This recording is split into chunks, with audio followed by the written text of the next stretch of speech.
Hello everyone and welcome back to another video. As you guys can see, we're up $170 for the week. We actually made up for the losses that we had last week, so that's always good.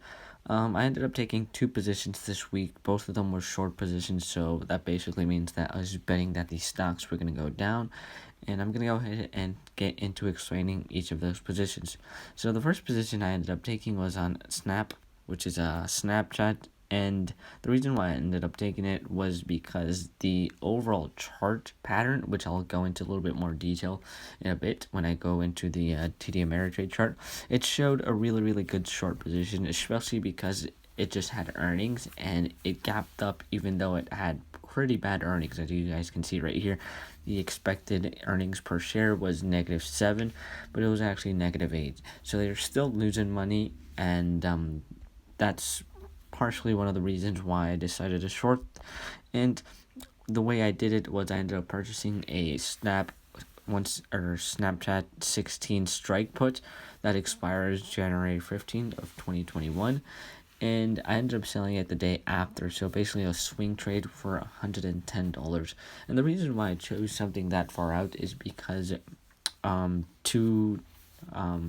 it's because two things. First of all, the bid and ask spread is usually a lot bigger, which means we'd have a better chance of profiting just because it's bigger and getting a better entry.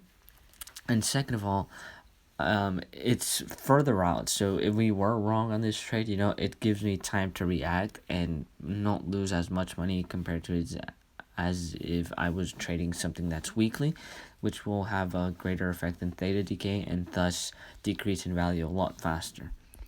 But let me hop onto the actual chart and explain to you a little bit more what it is that I was seeing when I took this trade. So here's the chart, and if you guys remember, the day I took the trade was Monday the 27th. And so basically I was looking back at the week prior, which was the week when it had earnings, and like I said, the earnings were pretty crap, and it shot up either way. It was trading the day before earnings around $13, and it shot up even though the earnings were bad, all the way up to $16 within the next 2 days. And it kind of just stayed right there, right above the or right below the 17 area. It kind of found some resistance around 17, a little bit over 17. And so that's when I started to keeping an eye on it and potentially looking for a short position in the future, because I saw how it got rejected from going any higher than 17.20, and it just shot down. So fast forward to the next week, Monday 27th. Let me switch the time frame a little bit so you can see the chart better. If you go ahead and look back to the 27th, right here, the 27th, it shot up again. Monday morning it was trading around 16.20, low 16s, and it shot up all the way up to 16.84. And so that's when I started getting a little bit interested in shorting it.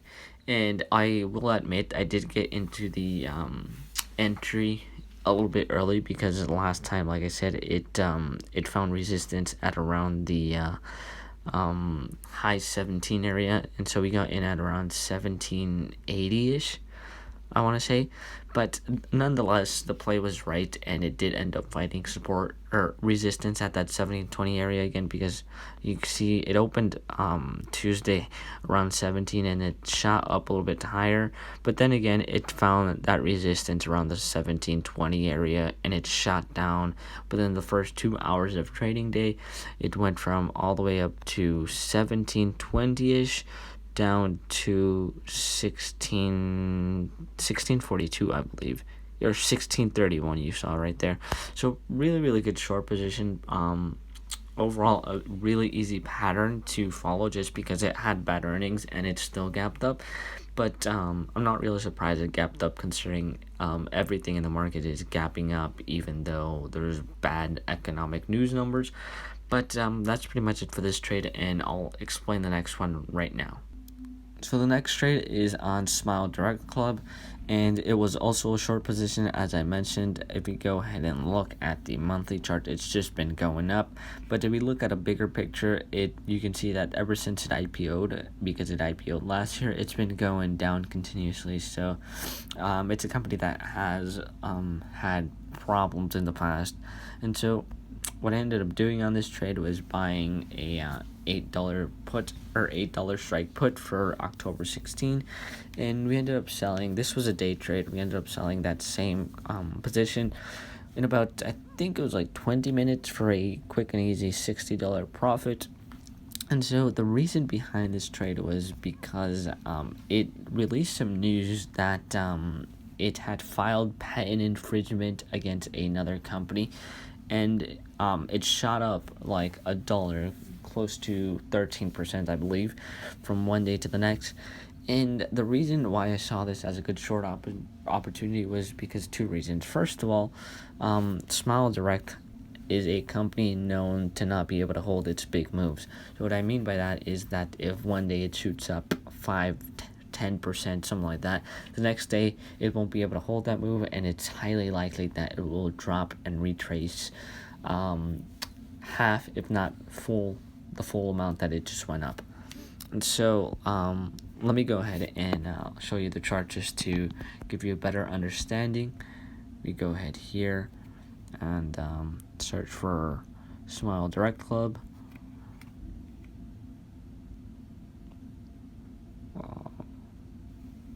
There we go. And we go ahead and look at the chart and look at a longer dated chart so you guys have an idea to basically know what I'm trying to talk about. You guys can see it has these big spike ups. For example, here on Monday 21st, it spiked up from $5 all the way, it spiked up from $4.44 all the way up to close to 5.20s, but it dropped back and retraced back to basically the same level. You guys can see all the way back to 466, and so it repeated this same pattern again 2 days later. It's trading around 460, shot up all the way up to 570, and then continued that same push all the way to 6, but then retraced back all the way to 520s. So this is a continuous pattern that we see on this stock. Once again, you see this on the 28th, trading around 530, shot up all the way to 7, then retraced back to 613. So this is a continuous pattern on this stock, so it's becoming quite predictable. And so when I saw this pattern play out on the 30th, it's trading around the 690, shot up all the way up to 8. And it was, to me, that was a really good shorting opportunity. And the second reason why I chose to take this trade was because of the news that they released. If you go ahead and click on the news, and look at the 29th, you see Smile Direct Club alleges patent infringement against candidate for operation. So basically, what it's trying to say is that they think that another company is copying some sort of their product, and so usually this type of thing, anything that has to do with patent, especially patent infringement, takes a while to confirm and be able to say that they are infringing or not. And usually under normal circumstances, like I said, this is going to take a while, but considering the circumstances that we are right now and that many people are not working, this can take and will probably take considerably longer time. So even though there's news of that, it's probably not going to get confirmed in anytime soon. So that's another reason why I thought the move was not going to hold. And we go ahead and look back at the chart. We can see that, let me switch back to the 5-day to show a better picture. We can see that it's shot up. This is a better picture. You see how much it shot up. It's completely overextended. The RSI is through the roof, and the MACD was just getting more and more extended. And so it started to find this resistance around the 8 area. It just could not break over the 8 area, even though it was having an insane amount of volume. And so that's when I ended up taking the short entry. And you can see that right after I took it, it started to gap down pretty hard. It went from a high of $8 all the way down to I believe it was like 720 or 735, so pretty big move towards the downside, which allowed me to profit a decent amount in a considerably short amount of time. So overall, pretty good week, ending the week up $170 since last week, so making up for all the losses that we had last week. And I'm looking forward to what's next week. I hope you guys stay tuned for this challenge, and as always, have a good trading time.